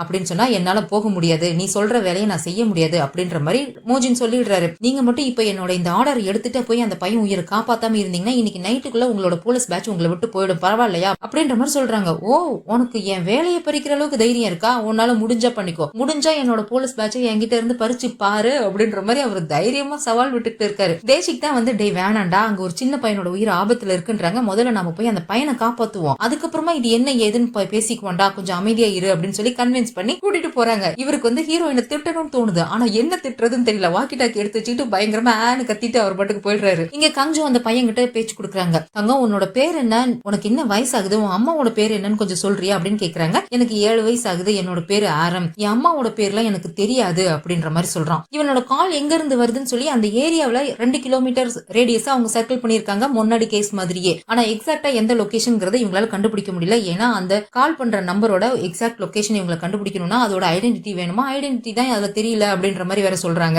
ஆரம், உன்னை காப்பாத்துறதுக்காக போலீஸ் வந்துட்டு இருக்காங்க, ஆனா நீ எந்த இடத்துல இருக்க, உன் வீடு எங்க இருக்குன்றத கொஞ்சம் சொல்ல முடியுமா அப்படின்ற மாதிரி கேக்குறாங்க. எனக்கு தெரியாது, நான் என் வீட்டை விட்டு வெளியே போனதே இல்ல அப்படின்ற மாதிரி சொல்றான். சரி, உன் வீட்டு ஜன்னல்ல இருந்து வெளியே பாத்திருக்கல, வெளியே பாக்குறதுக்கு எப்படி இருக்கும் அதை கொஞ்சம் சொல்றியா அப்படின்னு கேட்டா, வெளியே எல்லாமே வீடாவே இருக்கும், ஆனா பாக்குறதுக்கு எல்லா வீடும் ஒரே மாதிரியே இருக்கும், இந்த சிகப்பு கலர் செங்கலை அடுக்கி வச்ச மாதிரி இருக்கும் அப்படின்ற மாதிரி சொல்றான். இது எல்லாமே அவன் ஒரு மாதிரி பேச முடியாம திணறி திணறி தான் பேசிக்கிட்டு இருக்கான். இவ்வளவு அடிபட்டு இருக்கு, ஆனாலும் அவன் சத்தம் போட்டு அழக்கூட இல்ல. ஏன்னா சத்தம் போட்டு அழுதா அவனோட அம்மா கண்டுபிடிச்சிருவாங்க, அது இதை விட மோசமான சுச்சுவேஷனா போகுன்றது அந்த சின்ன பையனுக்கு தெரிஞ்சிருக்கு. அதனால மூச்சை அடக்கிக்கிட்டு தான் உட்கார்ந்துருக்கான். எங்கடா இருக்க இப்ப நீ அப்படின்னு கேட்டா, வாஷிங் மிஷினுக்குள்ள எங்க அம்மாவுக்கு தெரியாம மறைஞ்சு உட்கார்ந்துருக்கேன் அப்படின்ற மாதிரி சொல்றான். மேல ஒரு போர்வையை போட்டுக்கிட்டு வாஷிங் மிஷினுக்குள்ள ஏதோ துணி கிடக்குற மாதிரி உள்ள உட்கார்ந்துருக்கான். அந்த வாஷிங் மிஷின்ல அவனோட ரத்தம் எல்லாம் இறங்கி போய்கிட்டே இருக்குது. சரி, உனக்கு வயித்துல எந்த இடத்துல அடிபட்டு இருக்குன்னு எக்ஸாக்டா சொல்றியா அப்படின்னு கேட்டா, என்னோட தொப்புளுக்கு கீழே தான் காயம்பட்டிருக்கு அப்படின்னு சொல்றான். தொப்புளுக்கு கீழேனா அவனோட இன்டெஸ்டைன் ஃபுல்லாவே அடிபட்டு இருக்கும், நிறைய ரத்தம் வெளியில போயிருக்கும், அவனுக்கு ரொம்ப வலிக்கும்ன்றது புரியுது கங்ஜோக்கு. இங்க பாரு, உன் உடம்புல இருந்து ரத்தம் நிறைய வெளியில போயிடுச்சுன்னா உனக்கு ரொம்ப வலிக்கும், அதனால நான் ஒரு மேஜிக் சொல்றேன் கேக்குறியா, கொஞ்சம் வலிய பொறுத்துட்டு உன்னோட ரத்தம் வெளியில போகாத மாதிரி அழுத்தி பிடிச்சுக்கோ, நான் எப்படியாவது உன்னை கண்டுபிடிச்சிடுறேன் அப்படின்னு சொல்றாங்க. இவனும் கங்ஜோ சொல்றதெல்லாம் கேட்டுக்கிட்டு அவன் காயத்துல கைய வச்சு நல்லா அழுத்தி இறுக்கி பிடிச்சுக்கிறான். சரி, இப்ப சொல்லு, உன்னோட வீடு மத்த பில்டிங்கை விட உயரமா இருக்குமா குட்டையா இருக்குமா அப்படின்னு கேக்குறாங்க. என்னோட வீடு மத்த பில்டிங்கை விட குட்டையா தான் இருக்கும், ஆனா மரத்தை விட உயரமா இருக்கும், ஏன்னா என் வீட்டுக்கு பக்கத்துல ஒரு மரம் இருக்கு, அந்த மரத்தோட நுனி என் ஜன்னலுக்கு கீழே தான் இருக்கும் அப்படின்ற மாதிரி சொல்றான். இந்த பையன் கொடுத்த இன்ஃபர்மேஷனை வச்சு இவங்க மார்க் பண்ணிருக்கிற ஏரியாவில ரெட் கலர் சிங்கிள் பில்டிங் எந்த ஏரியாவில இருக்கு அப்படிங்கறத தேடி கண்டுபிடிச்சு ஒரு ஏரியாவை இவங்க கண்டுபிடிச்சிடுறாங்க. உடனே வாக்கி டாக்கில நம்ம மோஜினுக்கும் தேசிக்கும் அனௌன்ஸ் பண்றாங்க, இந்த ஏரியாவில தான் அந்த பையன் இருக்கான் அப்படிங்கறத. அவன் பேரும் அவனோட வயசும் சொல்லிட்டான் இல்லையா, இவனோட பேரையும் வயசையும் வச்சு அவன் கால் பண்ற அந்த நம்பரோட ஓனர் யாரு அப்படிங்கறத தேட சொல்றாங்க. ஆனாலும் அந்த நம்பருக்கு ஐடென்டிட்டி இல்லாததுனால அதை தேடுறது கொஞ்சம் கஷ்டம், கொஞ்சம் டைம் ஆகும் அப்படின்ற மாதிரி அதை தேடிட்டு இருக்காங்க. இந்த ஆரமோட அம்மா பையனை காணும்னு சொல்லி தேடிட்டு அவங்களோட அபார்ட்மெண்ட்டை விட்டு வெளியில வந்து ரோட்ல எல்லாம் தேடிட்டு ஓடிட்டு இருக்காங்க. போய் குப்பத்தொட்டில எல்லாம் தேடிட்டு இருக்காங்க. ஒருவேளை உள்ள போய் ஒளிஞ்சிருக்கானா என்னன்னு தேடுறாங்களா என்னன்னு தெரியல. இப்படி இவங்க தேடிட்டு இருக்கிறத 2 லேடிஸ் குப்பை போடுறதுக்கு வந்தவங்க பார்த்துட்டு, ஜெயனோட அம்மா என்ன பண்றீங்க அப்படின்ற மாதிரி கேக்குறாங்க. அந்த பையன் அவனோட பேர் ஆரம்னு சொன்னா, ஆனா இவங்க ஜெயனோட அம்மான்னு சொல்றாங்க. ஏன் அப்படி சொல்றாங்கன்னு தெரியல. இல்ல, குப்பையை யாரோ மக்கற குப்பை மக்காத குப்பையெல்லாம் பிரிக்காம எல்லாம் ஒன்னா போட்டுட்டாங்க, அதான் நான் பிரிச்சு போட்டுக்கிட்டு இருக்கேன் அப்படின்ற மாதிரி சொல்றாங்களா. ஐயோ, நீங்க எவ்வளவு நல்லவங்க, நீங்க இந்த வேலையெல்லாம் செய்யறீங்க, இதெல்லாம் செய்யாதீங்க, ஆக்சுவலா நாங்க கம்ப்ளைண்ட் கொடுக்கலான்னு இருக்கோம், நீங்களே எங்க கூட ஜாயின் பண்ணிக்கிறீங்களா அப்படின்னு கேக்குறாங்க. கம்ப்ளைண்ட் கேட்டதுமே அந்த அம்மா பதறிடுறாங்க. எதுக்கு கம்ப்ளைண்ட், ஏன் கம்ப்ளைண்ட் அப்படின்ற மாதிரி கேக்குறாங்களா. இந்த 104 நம்பர் வீட்டுல இருக்கல ஒரு பொம்பளை, அவதான் இந்த மாதிரி குப்பையெல்லாம் பிரிக்காம போடுறா. அதோ இன்னைக்கு கூட பாருங்க, அவ போட்டிருக்க குப்பைய எல்லாத்தையும் கலந்து போட்டிருக்கா. இதுல ஒரு குழந்தையோட ட்ரெஸ் கூட இருக்கு, அதுல ரத்த கரையா இருக்கு, அவளோட பையனை போட்டு அவ அடிக்கிறான்னு நினைக்கிறேன், அதனாலதான் அவளை பத்தி கம்ப்ளைண்ட் பண்ணி அவளை முதல்ல இந்த அபார்ட்மெண்ட்டை விட்டு விரட்டலாம்னு நினைக்கிறேன் அப்படின்ற மாதிரி இவங்க சொல்லிட்டு இருக்காங்க. இல்ல எனக்கு கொஞ்சம் வேலை இருக்கு, என் குழந்தைய நான் ஹாஸ்பிட்டலுக்கு கூட்டிட்டு போகணும், நான் கிளம்புறேன் அப்படின்னு சொல்லிட்டு அங்க இருந்து நைஸா அந்த அம்மா கலந்துக்குது. இவங்க ரொம்ப நல்லவங்க இல்ல, சரியா யாரு கூடயும் பேசுறது கூட இல்ல, ஆனாலும் ரொம்ப நல்லவங்க அப்படின்ற மாதிரி இந்த 2 லேடிஸும் அவளை பத்தி தெரியாம காசிப் பேசிக்கிட்டு இருக்காங்க. ஆனா அவங்க பேசும்போது, உங்களுக்கு நான் கால் பண்ணேன், ஏன் போனை எடுக்கல அப்படின்ற மாதிரி வேற கேட்டிருப்பாங்க இல்லையா. இப்பதான் அவங்களுக்கு ஞாபகம் வருது, நம்மளோட போனை காணுமேன்னு சொல்லிட்டு வேகமா வீட்டுக்குள்ள வந்தவங்க போன் எங்கன்னு தான் தேடுறாங்க. உடனே அந்த நம்பருக்கு கால் பண்ணி பாக்குறாங்க, நம்பர் பிஸின்னு வருது. அதை பார்த்துதான் உங்களுக்கு பதறுது. அப்புறம் கொஞ்ச நேரம் யோசிச்சவங்க ஒரு மாதிரி பயந்து யாருக்கோ கால் பண்றாங்க. நான் கொஞ்சம் வீட்டுல வேலையா இருந்தேன், அந்த சமயம் பார்த்து பையன் வெளியே ஓடிட்டான், அவன் போகும்போது போனை எடுத்துட்டு போயிட்டான்னு நினைக்கிறேன், ஒருவேளை அவன் போலீஸ்க்கு கால் பண்ணி ஏதாவது சொல்லிட்டானா இப்ப என்ன பண்றது அப்படின்ற மாதிரி யாருக்கிட்டே இவ பயந்து பேசிக்கிட்டு இருக்கா. யாருக்கிட்ட பேசுறான்னு தெரியல. இங்க அந்த பையன் வாஷிங் மிஷின்ல தான் ஒளிஞ்சிக்கிட்டு இருக்கான், அவனுக்கு ஹெவியா மூச்சு வாங்கிட்டு இருக்கு. இந்த சமயத்துல நம்ம டிடெக்டிவ் மோஜினும் தேஷுக்கும் கரெக்டா அந்த பில்டிங் இருக்கிற இடத்துக்கு வந்துடுறாங்க. பெட்ரோல் போலீஸும் அங்க வந்துடுறாங்க. ஏகப்பட்ட அபார்ட்மெண்ட் இருக்கு, இதுல எந்த அபார்ட்மெண்ட் எந்த ஃப்ளோரு, அந்த ஃப்ளோர்ல எந்த வீடுன்னு கண்டுபிடிச்சு இவங்க எப்படி தேட முடியும், எல்லாரும் பிரிஞ்சு ஆளுக்கு ஒரு பக்கமா தேடலாம் அப்படின்ற மாதிரி இவங்க முடிவு பண்ணி தேடிட்டு இருக்காங்க. கரெக்டா இப்ப வரைக்கும் 3 நிமிஷம் ஆகுது. இவங்க கணக்குப்படி 3 நிமிஷத்துக்குள்ள கிரைம் ஸ்பாட்டுக்கு வந்தாச்சு. இன்னும் 7 நிமிஷத்துக்குள்ள இந்த குழந்தையை கண்டுபிடிச்சு காப்பாத்தினாதான் இவங்க கோல்டன் டைமுக்குள்ள காப்பாத்தின மாதிரி அர்த்தமாகும். கஞ்சு இதை அந்த குட்டி பையன் கிட்ட சொல்றாங்க, போலீஸ் நீ இருக்கிற இடத்துக்கு வந்துட்டாங்கப்பா, சீக்கிரமா உன்னோட வீட்டையும் கண்டுபிடிச்சிருவாங்க, ஆனா அதுக்கு நீ கொஞ்சம் ஹெல்ப் பண்ணணும், நீ எனக்கு ஒரே ஒரு ஹெல்ப் மட்டும் பண்ணி பாப்போம், நீ என்னைக்காவது வீட்டுல மெயின் டோர் ஓபன் ஆகி இருக்கிறத பாத்திருக்கியா, அப்படி பார்க்கும்போது நீ எந்த ஃப்ளோர்ல இருக்குன்றது உனக்கு தெரியுமா அப்படின்னு கேக்குறாங்க. இல்ல, நான் வீட்டுல இருந்து இருந்து வெளியில வந்ததே கிடையாது. எங்களோட வீடு எப்பவுமே இருட்டாவே தான் இருக்கும், வெளிச்சமா இருந்ததே கிடையாது. ஆனா இன்னைக்கு நான் ரூம்ல இருந்து வெளியில வரும்போது ஜன்னல் வழியா நேரா முகத்துல சூரிய வெளிச்சம் பட்டுச்சு. நான் ரொம்ப பயந்து போயிட்டேன் அப்படின்ற மாதிரி சொல்றான். ஏன் அப்படி சொல்ற அப்படின்னு கேட்டா, எங்க வீடு எப்பவுமே இருட்டாவே தான் இருக்கும். ஜங்கு கூட சொன்னான், இந்த வீடு ரொம்ப இருட்டாவும் சில்லுன்னு இருக்கிறதுனால அவனுக்கு அடிக்கடி உடம்பு சரியில்லாம போகுது அப்படின்னு சொன்னான் அப்படின்னு சொல்றானா. ஜங்குவா அது யாரு அப்படின்ற மாதிரி கங்ஜோ கேக்குறாங்க. அது ஒரு பையன், அவன் என் கூட இந்த வீட்டுல தான் இருந்தான். என் அப்பாவும் அம்மாவும் சொன்னாங்க, நானும் அவனும் நிறைய சாப்பிடுறதுனாலதான் அவங்க ரொம்ப ஏழை ஆகிக்கிட்டே போறதா அவங்க சொன்னாங்க அப்படின்ற மாதிரி அந்த பையன் அழுதுகிட்டே சொல்றானா. சரி, அந்த ஜங்குன்ற பையன் இப்ப உன் கூட இருக்கானா அப்படின்னு கேட்டா, இல்ல, அவன் அவனோட பாட்டி வீட்டுக்கு போயிட்டான். அவனுக்கு அடிக்கடி உடம்பு சரியில்லாமே போயிட்டு இருக்குமா, அவங்க பாட்டி வீட்டுக்கு கூட்டிட்டு போய் விட்டாங்க. அவனுக்கு திரும்பி இங்க வர்றதுக்கு பிடிக்கலையாமா, அவனுக்கு அவங்க பாட்டி வீட்டுல இருக்கிறதுக்கு தான் பிடிச்சிருக்குன்னு சொன்னான். அப்புறம் அவன் இன்னொரு விஷயமும் சொன்னான், நான் இந்த வீட்டுக்கு வர்றதுக்கு முன்னாடி இந்த வீட்டுல ஒரு பொண்ணு இருந்தாலாம், அவளுக்கும் இந்த மாதிரிதான் அடிக்கடி உடம்பு சரியில்லாம போகுமா, அதுக்கப்புறம் அவ ஹாஸ்பிட்டலுக்கு போனாலும் அதுக்கப்புறம் அவ வரவே இல்லைன்னு சொன்னான் அப்படின்ற மாதிரி சொல்றான். ஏதோ ஒண்ணு இந்த ஃபேமிலியே தப்பான ஃபேமிலியா இருக்கிற மாதிரி கங்ஜோக்கு தோணுது. சரிப்பா, இன்னைக்கு எக்ஸாக்டா என்ன நடந்துச்சுங்கிற விஷயத்த கொஞ்சம் எனக்கு சொல்றியா அப்படின்ற மாதிரி கங்ஜோ கேக்குறாங்க. இன்னைக்கு என் அம்மா என்ன குளிக்க சொன்னாங்க, அப்பாவோட சேர்ந்து எல்லாரும் பிக்னிக் போலான்னு சொன்னாங்க அப்படின்னு சொல்லிட்டு இன்னைக்கு நடந்த விஷயத்த சொல்றான். அந்த அம்மா இந்த பையனை போட்டு குளிக்க வைக்கிறதுக்காக பாத் டப்புக்குள்ள தண்ணிக்குள்ள போட்டு முக்குன்னு முக்கிட்டு இருக்கு. தண்ணிக்குள்ள போட்டு முக்குனா அவனால உள்ள எப்படி இருக்க முடியும், திணறிக்கிட்டு வெளியே வருவான் இல்லையா. அப்படி அவன் வெளியில வரக்கூடாது, வர்றது தப்பு அப்படின்னு சொல்லிட்டு திரும்ப திரும்ப அந்த தண்ணிக்குள்ள போட்டு அமுக்கிக்கிட்டே இருக்கு. அவன் திணறி திரும்ப வெளியே வர்றதுனால, நான் சொல்றதை நீ கேட்கவே மாட்டல, இரு வரேன் அப்படின்னு சொல்லிட்டு வேகமா கிச்சனுக்கு போய் கத்தி எடுத்துட்டு வந்து மிரட்டி இருக்கு. ஒழுங்கா நான் சொல்றது கேளு, இல்லன்னா நான் உன்னை கொன்னுடுவேன் அப்படின்னு சொல்லி அவனை மிரட்டி அந்த தண்ணிக்குள்ள உட்கார வச்சு நைஸா வாழைப்பழத்துல ஊசி இறக்குற மாதிரி அந்த பையன் வயிற்றுல கத்தி இறக்கிருக்கு. இந்த பையன் அந்த பொம்பளை பிடிச்சி தள்ளி விட்டுட்டு அங்கிருந்து எஸ்கேப் ஆகி வெளியில வந்தப்பதான் அவன் முகத்துல சூரிய வெளிச்சம் பளிச்சுன்னு பட்டிருக்கும். அங்க டைனிங் டேபிள் மேல இந்த அம்மாவோட போன் இருந்திருக்கும். அந்த போனை எடுத்துக்கிட்டே ஓடி வந்து வாஷிங் மிஷினுக்குள்ள மறைஞ்சு உட்காந்துட்டு அதுக்கப்புறம் தான் ஹெல்ப் லைனுக்கு கால் பண்ணியிருக்கான். அந்த பையனோட கான்சியஸ் கொஞ்சம் கொஞ்சமா போயிட்டே இருக்குது. அதை கங்ஜோ புரிஞ்சுக்கிட்டு, தங்கம் இங்க பாரு, நீ இனிமே பேச வேண்டாம், அமைதியா இரு, கொஞ்சம் மெதுவா மூச்சு விடு, நீ வேகமா மூச்சு விடாத, வெளியே என்ன ஒரு வியர்டான பயமுறுத்துற மாதிரி சத்தம் கேட்டாலும் அதை கேட்டு நீ பயந்துராத, நீ அமைதியா இரு, நான் மத்ததை பாத்துக்கிறேன் அப்படின்ற மாதிரி சொல்லிட்டு இருக்காங்களா. அப்ப இந்த பையன் சொல்றான், எனக்கு சைலோபோனோட சத்தம் கேக்குது, எப்பெல்லாம் என் அப்பா வீட்டுக்கு வராரோ அப்பெல்லாம் எனக்கு சைலோபோன் சத்தம் கேட்கும், அதுக்கப்புறம் என் அம்மா அழுவுற சத்தம் கேட்கும் அப்படின்ற மாதிரி சொல்றான். அவங்க அப்பா வந்ததையும் இவன் பார்த்ததில்ல, அவங்க அம்மா அழுவுறதையும் இவன் பார்த்ததில்ல, எல்லாத்தையுமே ரூம்குள்ள இருந்துட்டு சத்தமா மட்டும் தான் கேட்டிருக்கான் போல இருக்கு. இப்ப அந்த சைலோபோனோட சத்தம் கேக்குது அப்படின்ற மாதிரி சொல்றான். இவங்க உடனே அங்க ஃபீல்டுல இருக்க டிடெக்டிவ்ஸ்க்கு இன்ஃபார்ம் பண்றாங்க. இது வந்து ஒரு பையன் இன்ஜூரியான கேஸ் மட்டும் கிடையாது, மர்டர் கேஸாவும் மாறுது. ஏன்னா நிறைய குழந்தைங்க அங்க அடைச்சு வச்சிருக்கிறதுக்கும் நிறைய குழந்தைங்க கொலை செய்யப்பட்டிருக்கிறதுக்கும் வாய்ப்பு இருக்கு, சீக்கிரமா அந்த இடத்த கண்டுபிடிங்க அப்படின்ற மாதிரி இன்ஃபார்ம் பண்றாங்க. டிடெக்டிவ் மோஜினும் தேசிக்கும் போய் அந்த ஏரியாவில் இருக்கிற வாட்ச்மேனை தான் போய் பாக்குறாங்க. உங்களுக்கு இங்க இருக்கிற யார் மேலேயாவது சந்தேகம் இருக்கா, யாராவது குழந்தைங்களை அபியூஸ் பண்ற மாதிரி அம்மாக்கள் யாரையாவது உங்களுக்கு தெரியுமா அப்படின்னு சொல்லி கேட்டுட்டு இருக்கும் போதே கொஞ்ச நேரத்துக்கு முன்னாடி அந்த ஆரமோட அம்மா கிட்ட 2 லேடிஸ் பேசிட்டு இருந்தாங்க இல்லையா, கரெக்டா அவங்க வந்து இதை கேட்டுடுறாங்க. சார் எங்களுக்கு தெரியும், அந்த 104 நம்பர் வீட்டுல இருக்கிற பொம்பளை தான் அவ பையனை போட்டு அடிப்பா, இங்க பாருங்க அவ வீட்டு குப்பை கூட என்கிட்ட தான் இருக்கு, அதுல அவ பையனோட ட்ரெஸ் இருக்கு, ஒரே ரத்தக்கரையா இருக்கு பாருங்களேன் அப்படின்னு சொல்லிட்டு அந்த குப்பையில இருக்க அந்த பையனோட சட்டை, ரத்தக்கரை படிஞ்ச சட்டையும் எடுத்து காமிக்கிறாங்க. அந்த வாட்ச்மேன் கிட்ட எல்லா வீட்டோட பர்சனல் டீடைல்ஸும் அவங்க கிட்ட இருக்கும் போல இருக்கு. இவங்க சொல்ற அந்த வீட்டுல இருக்க மெம்பர்ஸோட பர்சனல் டீடைல்ஸ் வாங்கி பாக்குறாங்க. அதுல இருக்க அந்த லேடியோட பேரு, அவங்களோட போன் நம்பர், எந்த வீட்டு நம்பர் அப்படின்ற எல்லாத்தையும் நோட் பண்ணி கங்ஜோ கிட்ட இன்ஃபார்ம் பண்ணிட்டு அந்த வீட்டுக்கு இவங்க கிளம்பி போய்கிட்டு இருக்காங்க. அதே சமயம் இந்த ஆரமோட அம்மா ரொம்ப பதட்டமா நின்னுட்டு இருக்காங்க. எங்க பையன் எஸ்கேப் ஆகி போலீஸ் கிட்ட இன்ஃபார்ம் பண்ணிருப்பானோ அப்படின்னு சொல்லி பயந்து போய் நின்னுட்டு இருக்கும் போதே அங்க போலீஸோட சைரன் சத்தமும் கேக்குது. ஜன்னல் வழியா எட்டி பார்த்தா இந்த 2 டிடெக்டிவும் ஓடிட்டு இருக்கிறதையும் அவங்க பாக்குறாங்க. அதை பார்த்து இவங்க பயந்து நின்னுட்டு இருக்கும் போதே போன் அடிக்குது. அதை கேட்டு அவங்க இன்னும் பயந்துடுறாங்க. அந்த பக்கம் யாரு பேசினாங்க என்ன பேசினாங்கன்னு தெரியல, ஆனா இந்த பொம்பளை பிடிச்சி திட்டுறாங்க போல இருக்கு, எல்லாத்துக்கும் நீதான் காரணம் அப்படின்னு சொல்லி. நான் என்ன பண்ணுவேன், நான் எல்லாத்துக்கும் என்னையே குத்த சொன்னா எப்படி அப்படின்னு சொல்லிட்டு இது பயங்கரமா கத்துது. இந்த பொம்பளை திடீர்னு இப்படி பயங்கரமா கத்தவும் அங்க வாஷிங் மிஷினுக்குள்ள ஒளிஞ்சிட்டு இருந்த பையன் கையில இருந்த போனை டக்குன்னு விட்டுடுறான். அது கீழே போய் மோதிருது. அது மோதின சத்தம் இந்த லேடிக்கு நல்லா கேட்டுடுது. அது அங்க கால் சென்டர்ல இருக்கிறவங்களும் கேட்டுடுறாங்க. இந்த பையன் வீட்டை விட்டு வெளியெல்லாம் ஓடல, வீட்டுக்குள்ளதான் இருக்கான் அப்படிங்கறது அவனோட அம்மாவுக்கு நல்லாவே தெரிஞ்சிருச்சு இல்லையா. கீழே போட்ட கத்தியை மறுபடியும் கையில எடுத்துக்கிச்சு. ஒரு மாதிரி கிரீப்பியா அந்த பையனை கூப்பிடுது. ஆரம், இப்ப நம்ம பிக்னிக் ரெடியாக வேண்டிய டைம் ஆயிடுச்சு, வெளியில வா பாப்போம், நம்ம சீக்கிரமா ரெடி ஆகணும்ல அப்படின்ற மாதிரி பேசிக்கிட்டே அந்த பையனை மறுபடியும் தேட ஆரம்பிச்சிடுறா. கங்ஜோ உடனே டிடெக்டிவ்ஸ்க்கு இன்ஃபார்ம் பண்றாங்க. கல்பிரேட் விக்டிம் அப்ரோச் பண்ணிட்டு இருக்காங்க, நீங்க சீக்கிரமா அந்த பையன் இருக்கிற இடத்த கண்டுபிடிங்க அப்படின்ற மாதிரி சொல்லி போயிட்டு இருக்காங்க.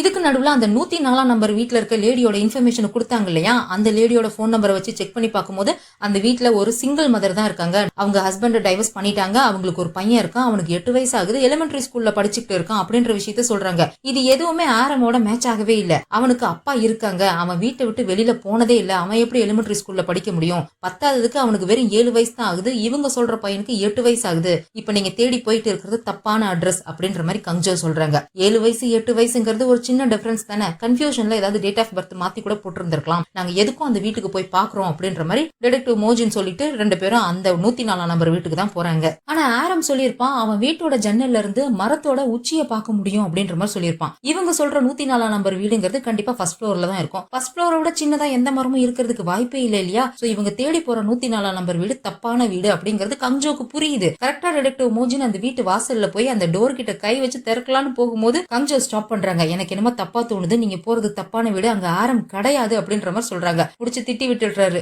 நீ அங்க கால் சென்டர்ல உட்காந்துட்டு போன்ல பேசிட்டு இருக்க, உனக்கு என்ன தெரியும்? இங்க நேர்ல ஃபீல்டுல இறங்கி வேலை பாக்குற எனக்கு தான் தெரியும். இந்த வீட்டுக்குள்ள ஒரு பொம்பளை கத்துற சத்தம் எனக்கு கேக்குது. கண்டிப்பா உள்ளதான் ஆரம் இருப்பான் அப்படின்ற மாதிரி புடிச்சு ஹீரோயினை திட்டி விட்டுறாரு. இவங்களுக்கு என்ன பண்றதுன்னு தெரியல. அதனால ஆரம்க்கு தைரியம் சொல்றாங்க. தங்கம் பயப்படாம இரு, போலீஸ் வந்துட்டாங்க. நீ பேசவே பேசாத, ஆனா அமைதியா உன் போன்ல லைட்டா தட்டிக்கிட்டு மட்டும் இரு. வெளியே வேற யாருக்கும் கேட்காத மாதிரி மெதுவா தட்டு, என்னால கேட்க முடியும். அந்த சத்தத்தை வச்சு நான் நீ இருக்கிற இடத்த கண்டுபிடிச்சிருவேன் அப்படின்ற மாதிரி சொல்றாங்க. சரின்னு சொல்லிட்டு அவனும் மெதுவா போன் ஸ்கிரீன்ல தட்டிக்கிட்டு இருக்கான். ஆனா கரெக்டா இதே சமயத்துல அவனை அங்க இங்க தேடிக்கிட்டு இருந்த அவனோட அம்மா கரெக்டா லாண்ட்ரி ரூமோட டோரை ஓபன் பண்றாங்க. இந்த சத்தம் அந்த பையனுக்கும் கேக்குது. வாயில கைய வச்சு அழுத்தி பிடிச்சிக்கிறான். கால்ல கனெக்ட் ஆயிருக்க கங்ஜோ டிடெக்டிவ் மோஜின் 2 பேருக்குமே கேக்குது. 2 பேரும் பக்கு பக்குன்னு பாத்துக்கிட்டு இருக்காங்க. அந்த லாண்ட்ரி ரூம் ஃபுல்லா வந்து அவ தேடி பாக்குறா. வாஷிங் மிஷின் கிட்ட சைடுல பின்னாடி எல்லாமே தேடுறான். அவன் போர்வைக்குள்ள மறைஞ்சிட்டு உள்ள உட்கார்ந்து இருக்கிறதுனால வாஷிங் மிஷின்குள்ள இருக்கிற அந்த பையனை அவ பார்க்கவே இல்ல. அங்க இருந்து வெளியில போயிடுறான். ஆனா போன அடுத்த செகண்ட் மறுபடியும் டோர் ஓபன் பண்ற சத்தம் கேக்குது. திரும்ப வந்துட்டாலான்னு சொல்லி பயந்து போய் கங்ஜோ பாத்துக்கிட்டு இருக்காங்க.